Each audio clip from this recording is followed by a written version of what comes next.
Bonjour à toutes et à tous. La lumière du phare éclaire aujourd'hui une romancière qui plonge sa plume dans l'histoire de l'Aquitaine. Mireille Calmel, bonjour. Bonjour à toutes et tous. Plein phare sur Aliénor d'Aquitaine. Vous lui devez votre premier succès, Le lit d'Aliénor, sorti il y a 16 ans. Elle a totalement changé votre vie. Complètement, absolument, oui, puisque du jour au lendemain, je suis devenue cet écrivain que je rêvais d'être quand j'étais enfant. Et oui, ça a été magique. Vous avez une part d'Aliénor d'Aquitaine en vous ? Ah, je ne sais pas si j'ai une part d'Aliénor d'Aquitaine, mais elle m'a énormément inspirée d'une certaine manière, puisque elle a cette énergie, cette fougue, cette force de toujours se relever, et la force de tous les combats, celle qui m'a fallu avoir au fil du temps, au fil des années, pour survivre aussi. Donc c'est une survivante, je pense, de beaucoup de choses, oui. Elle a ce côté exceptionnel que vous avez, plein phare sur votre vie. Sans l'écriture, vous n'existeriez pas. Vous dites qu'elle vous a sauvé la vie. Racontez-nous. C'est vrai, j'étais petite fille, j'avais 9 ans et j'ai eu une grave maladie. Et on ne va pas s'attarder dans les détails, ça n'intéresse personne. Mais les médecins m'ont condamnée et puis j'étais dans une espèce d'hôpital de fin de vie pour les enfants qui étaient atteints comme moi. Et je les voyais partir à tour de bras, et ça a été, c'était instinctif, une espèce de respiration brusquement qu'on retrouve. Et je lisais Le Petit Prince à l'époque, souvent, tout le temps, quasiment. Et j'ai caché le nom de Saint-Exupéry, et j'ai dit un jour, il y aura mon nom sur la couverture d'un livre. Alors bon, voilà, tant que j'écrirai, je ne mourrai pas. Et j'ai commencé à écrire. Et qu'est-ce que vous écriviez à l'époque, quand vous étiez enfant dans cet hôpital ? Des poèmes, des chansons, des nouvelles, des pièces de théâtre déjà. Enfin voilà, Très vite, j'ai écrit un roman, donc un roman qui faisait déjà 300 pages, j'avais 11 ans, qui était une histoire de pirate, échoué sur une île. Enfin bon, il y avait tout un... ça, c'est resté dans mes tiroirs, je précise. Ouais. Il n'a jamais été publié, même si voilà. Plusieurs années plus tard, vous avez sorti Les 10 pirates. Oui, bien après, bien sûr. Ouais.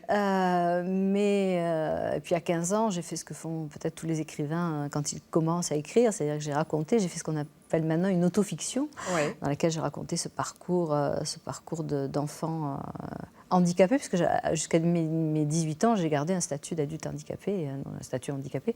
J'avais une carte d'invalidité à 85%. D'accord. Voilà, donc il m'a fallu le temps de réapprendre à vivre, réapprendre à sourire, et l'écriture a été là, évidemment, comme un exutoire, comme un moyen d'exister. Ouais. Et comment vous êtes rentrée de plein pied dans ce monde des écrivains ? Qui vous a donné votre chance ? Qui m'a donné ma chance, un éditeur extraordinaire que je remercie du fond du cœur chaque jour, parce que je crois que dans la profession, il est unique dans le sens où j'ai envoyé mon manuscrit, vous savez, à 20 maisons d'édition, et beaucoup Votre premier manuscrit, c'était Le lit d'Aliénor. Beaucoup n'ont pas ouvert le livre. Lui, il l'a lu, et il a eu le coup de cœur. Et il a mis les mêmes moyens pour me lancer que ce qu'il en aurait mis pour n'importe quel autre auteur très connu.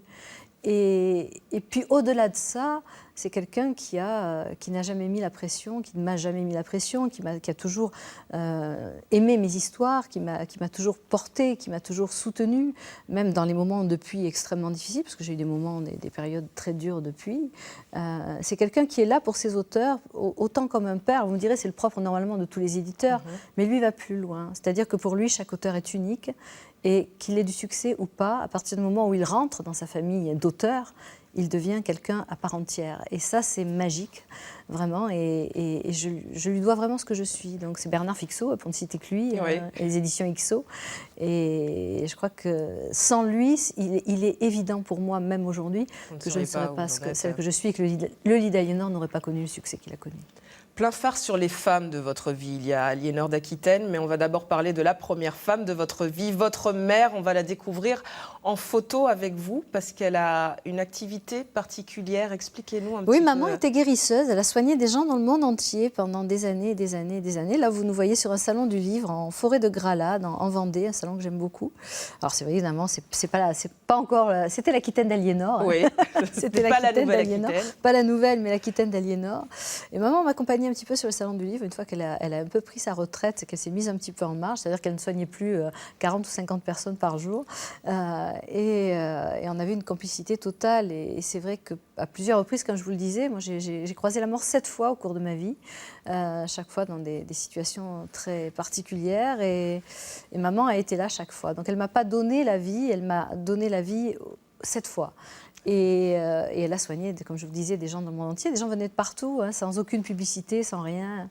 Elle habitait dans le sud de la France. Et voilà, donc elle est présente chaque fois dans mes livres. Elle est cette sorcière bienveillante, cette guérisseuse bienveillante. Elle est cette bienveillante tout court qui est là pour apporter la touche. Et je m'en suis rendu compte, curieusement, après sa mort. Je me suis rendu compte qu'elle était là dans chacun de mes livres. D'accord, c'était pas conscient au moment d'écrire. C'était absolument pas conscient. Mais quelque part, elle a toujours été là. Elle a toujours.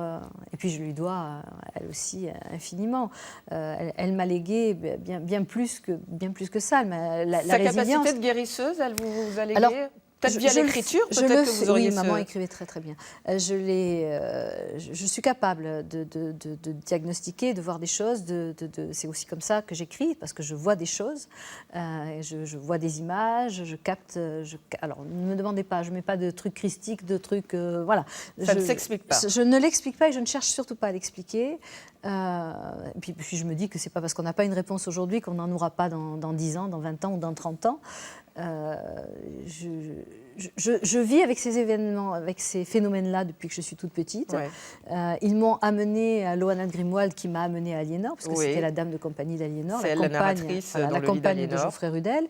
Elle m'accompagne dans tous mes écritures, puisque à la base, il y a toujours un rêve récurrent, il y a toujours quelque chose qui est là. Donc, et puis je vérifie toutes mes sources après, bien sûr, parce que je suis extrêmement pointilleuse, que je ne suis pas une historienne, que je ne suis qu'une raconteuse d'histoire, mais une raconteuse d'histoire qui a besoin de tout vérifier, parce que quand on écrit un roman historique, quel qu'il soit, la première chose pour moi, c'est l'honnêteté vis-à-vis du lecteur, parce qu'il va apprendre des choses, et il faut que tout ce qu'il va apprendre soit vérifiable, quoi. Voilà.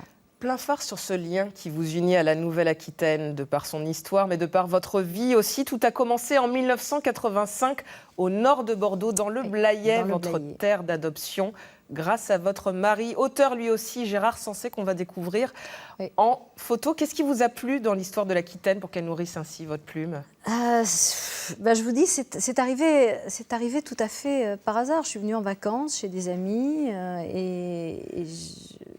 on m'a fait visiter la citadelle de Blaye. Oui. Et là, une fraction de seconde, j'ai vu ce château surgir de ses... c'est le château des Rudel, renaître sur ses pierres ruine aujourd'hui. En ruine. Et brusquement, et lui, il a été... Et voilà, on le découvre, une photo de comment il était. Comment il était à l'époque, c'est une maquette.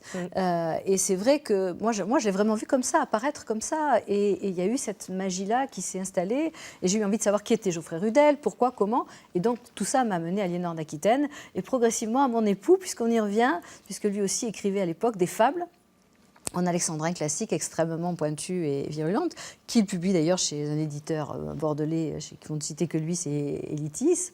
Et voilà, et on a partagé cette même passion de l'écriture, puisqu'il écrit dans des domaines très différents, que ce soit le roman, que ce soit tous les ouvrages pédagogiques chez Belin autour de l'apprentissage de la lecture. Enfin, voilà, donc on a cette complicité-là qui fait qu'il est toujours avec moi sur les salons, qu'il est toujours auprès de moi dans la vie, et que ça fait 27 ans que ça marche très, très, très, très bien.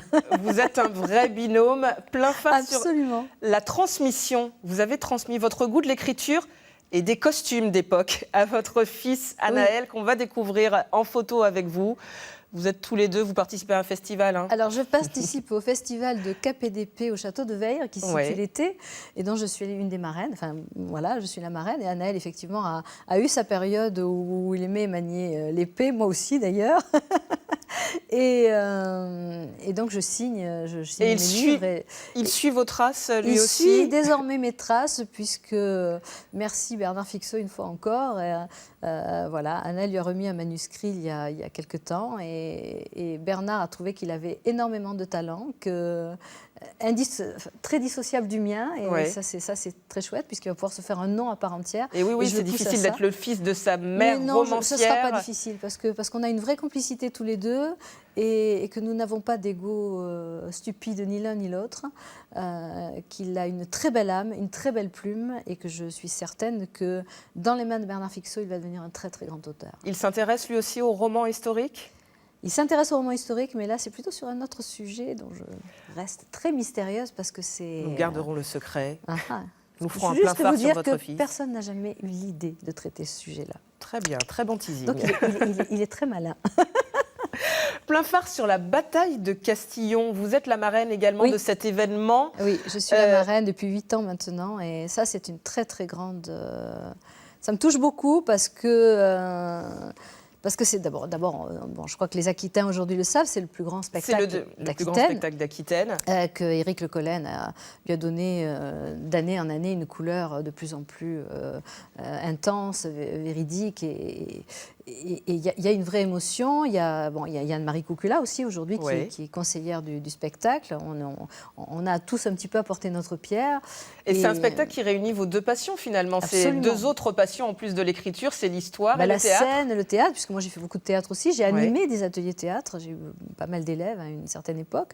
Donc tout ça fait que, oui, il y a vraiment un côté... C'est pas juste de la reconstitution, ça va au-delà. C'est l'engagement de tout un village, de toute une équipe pour faire en sorte que le passé reste présent. Et on dit que celui qui oublie le passé est condamné à le revivre. Ben, c'est un petit peu ça, quoi. Montrer que il faut qu'on se souvienne. Cette Aquitaine-là, elle n'est pas seulement née dans le sang, puisque moi je l'ai fait naître sous la merveilleuse, sous la magie d'Aliénor, sous tout ce qu'elle pouvait dégager, tout ce qu'elle a.